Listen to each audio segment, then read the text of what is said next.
श्री राम। हर हर महादेव। जय हिंदू राष्ट्र। हिंदुत्व दर्शन आपका अपना चैनल है और इस पर आपका हार्दिक अभिनंदन है। और मित्रों, आज आप सभी के समक्ष में एक महत्वपूर्ण विषय को लेकर के आया हूँ। वर्तमान में लोकसभा का चुनाव चल रहा है और चुनाव का महापर्व है और सभी से आग्रह है कि अपने मतदान का प्रयोग अवश्य करें और मतदान का प्रयोग करें राष्ट्रहित में और अपने धर्मोत्थान को ध्यान में रख कर के मतदान करें। और आज एक उद्घोष दिया गया है कि हाथ बदलेंगे हालात। तो आज इस विषय पर ही मैं सबके समक्ष प्रस्तुत हूँ। और ये जो भी कह रहे हैं कि हाथ बदलेंगे हालात, मैं उनसे पूछना चाहता हूँ, ये किस हालात की बात कर रहे हैं? क्या उस हालात की बात कर रहे हैं जब हमारी भारत की सेना को एक एक गोली का हिसाब देना पड़ता था? क्या हमारी सेना को जब एक एक गोली का हिसाब देना पड़ता था, क्या वो एक आदर्श स्थिति थी? क्या ये ऐसे ही हालात देने की बात कर रहे हैं? और अब मैं और भी इनसे पूछना चाहता हूँ कि क्या ये किस हालात की बात कर रहे हैं? ये कौन से हालात थे को हमें देने की बात कर रहे हैं? क्या ये उस हालात की बात कर रहे हैं जब हमारी सेना को एक्शन लेने से रोक दिया जाता था? मैं इनसे पूछना चाहता हूँ कि किस हालात की बात कर रहे हैं।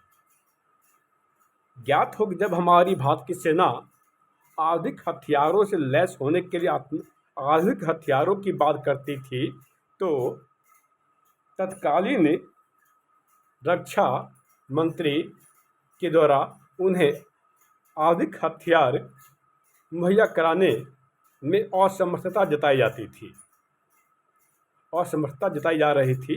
क्या ऐसे ही हालात बदलने की बात की जा रही है? क्या ये हालात ऐसे होने चाहिए जो हमारी भारतीय सेनाओं के हाथ बंधे न हों, हमारी हिंद के सेनाओं के हाथ खुले हुए हों। और ये बार बार इनका कहा जाना है कि ये हालात बदलेंगे, हाथ बदलेंगे हालात। तो इनसे क्या ये उस हालात की बात कर रहे हैं जब हमारी हिंद की सेना के द्वारा जब 1 रैंक 1 पेंशन की बात की गई थी, तो 30 वर्षों तक इंतजार कराया गया। और भला हो कि हालात बदलने की बात नहीं करते, वो हालात बदल देते हैं। सरकार बदली और जब नीयत साफ हो तो हमारी हिंद की सेना तो हमारे लिए गर्व की बात है, हमारे के लिए, हम सभी के लिए फक्रे हिंद की सेना है। तो हालात ऐसी बदली कि 1 रैंक 1 पेंशन लागू हो गई। अब एक बात और भी जो बार बार एक शोर मचाया जाता है कि 50 वर्षों में ऐसी महंगाई कभी नहीं थी। तो मैं इन सभी से पूछना चाहता हूँ, ये महंगाई की बात कर रहे हैं और ये कह रहे हैं कि 50 वर्षों में ऐसी महंगाई कभी नहीं थी। और अभी 2024 है और इससे 50 वर्ष पहले जाने पर 1974 ईस्वी हो जाता है। तो मैं इनसे पूछना चाहता हूँ कि 1974 ईस्वी में आधुनिक में मुद्रास्फीति की दर कितनी थी?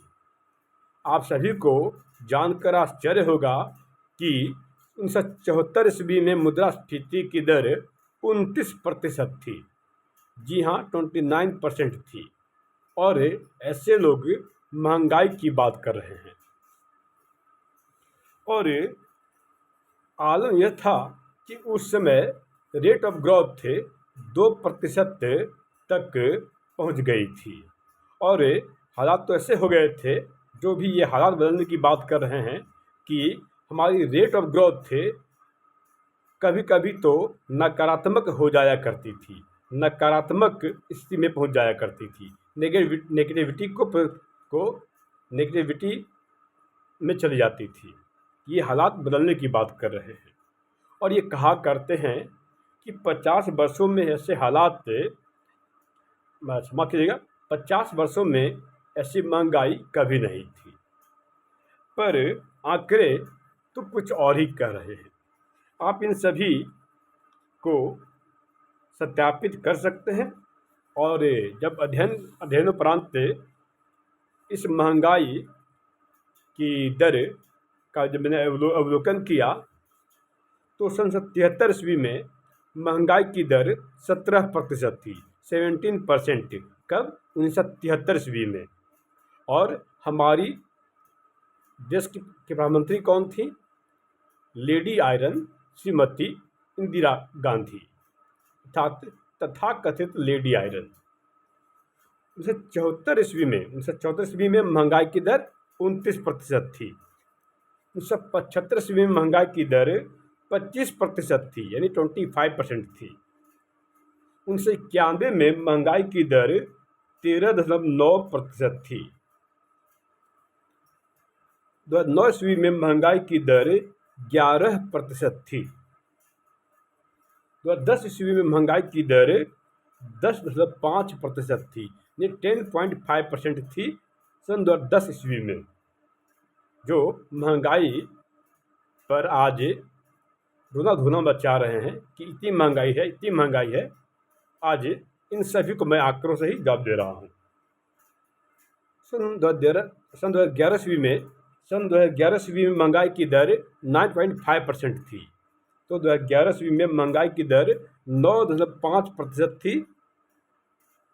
2012 ईस्वी में महंगाई की दर 10% थी, 10% थी।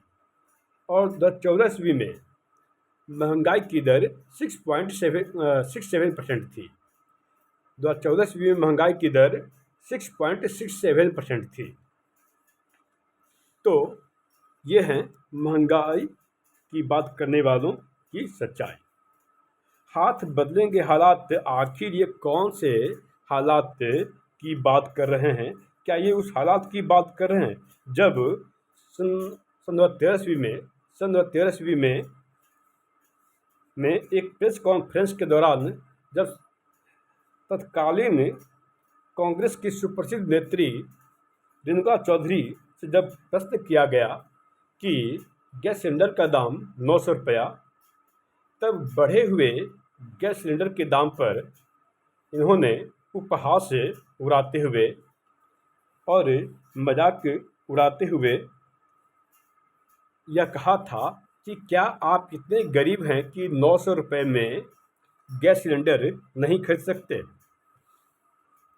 और जो भी आज इस महंगाई के ऊपर छाती पीट रहे हैं, इन सभी से और भी मैं आपको याद दिला दूं, जब इससे पहले की बात है, जो भी महंगाई की बात कर रहे हैं, कि आज जो इस भारतवर्ष के तथा कथित युवा नेता जिन्हें प्रचार प्रसार किया जा रहा है, जो कि 52 वर्ष के हो चुके हैं और उन्हें युवा नेता कहकर पुकारा जा रहा है, राहुल गांधी, अर्थात इन सबके गजोधर भैया, तो इनका कहना था कि गरीबी एक मानसिक बीमारी है।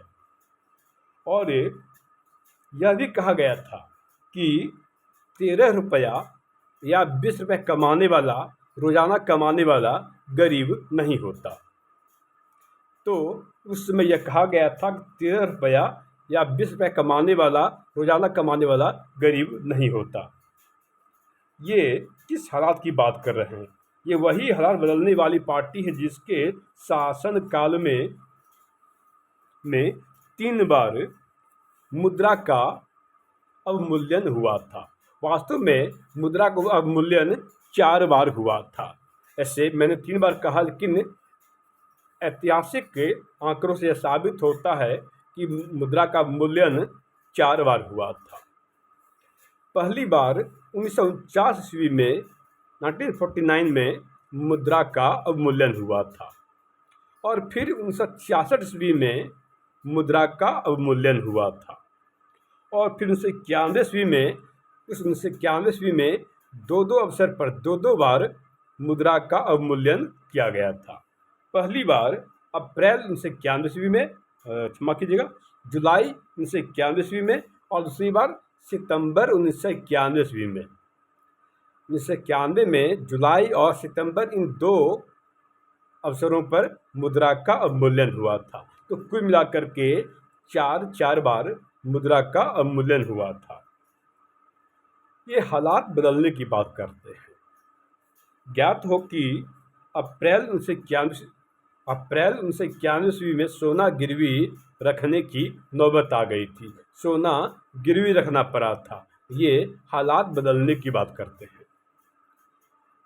जब ये हालात बदलने की बात कर रहे हैं तो इनसे मैं यह पूछना चाहता हूँ, ये किस हालात की बात कर रहे हैं? ये कौन से हालात बदलने की बात कर रहे हैं? क्या ये उस हालात की बात कर रहे हैं जब पाकिस्तान की तूती बोलती थी और पाकिस्तान के ऐतराज़ करने के कारण भारत की 56 इस्लामिक राष्ट्र की बैठक में से भारत को बाहर होना पड़ा था और इस समय भारत के प्रधानमंत्री के पद पर आसीन तथाकथित लेडी आयरन श्रीमती इंदिरा गांधी थी और इस समय राष्ट्रपति ज्ञानी जैल सिंह थे। तो हमें ऐसे हालात नहीं चाहिए। ऐसे हालात आपको ही मुबारक हों। हाथ बदलेंगे हालात पर याद आया, क्या ये उस हालात की बात कर रहे हैं जब 26 सितंबर में मुंबई ताज होटल पर आक्रमण हुआ था और 166 से ज़्यादा लोगों की जानें चली गई थी और जब हमारी फक्रे हिंद की सेना जवाबी कार्रवाई करना चाह रही थी तो उन्हें कार्रवाई करने से रोक दिया गया था।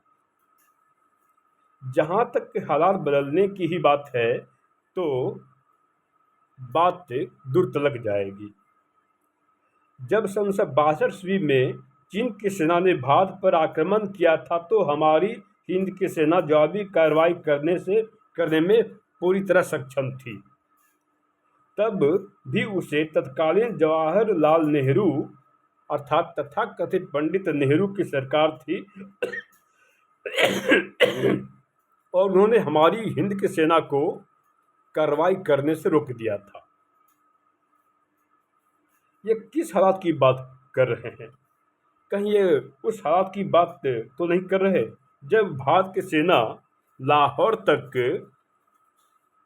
पहुंच गई थी तो एक दोयम दर्जे के नेता तत्कालीन पंडित जवाहरलाल नेहरू तथाकथित पंडित की सरकार ने अचानक ही सीज फायर क्यों कर दिया?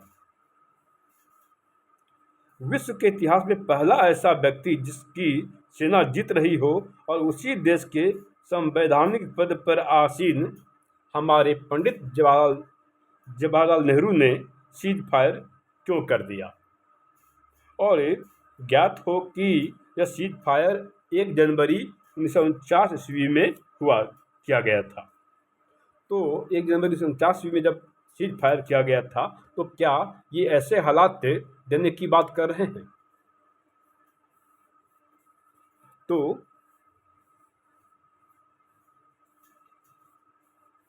तो ऐसे हालात हमें नहीं चाहिए।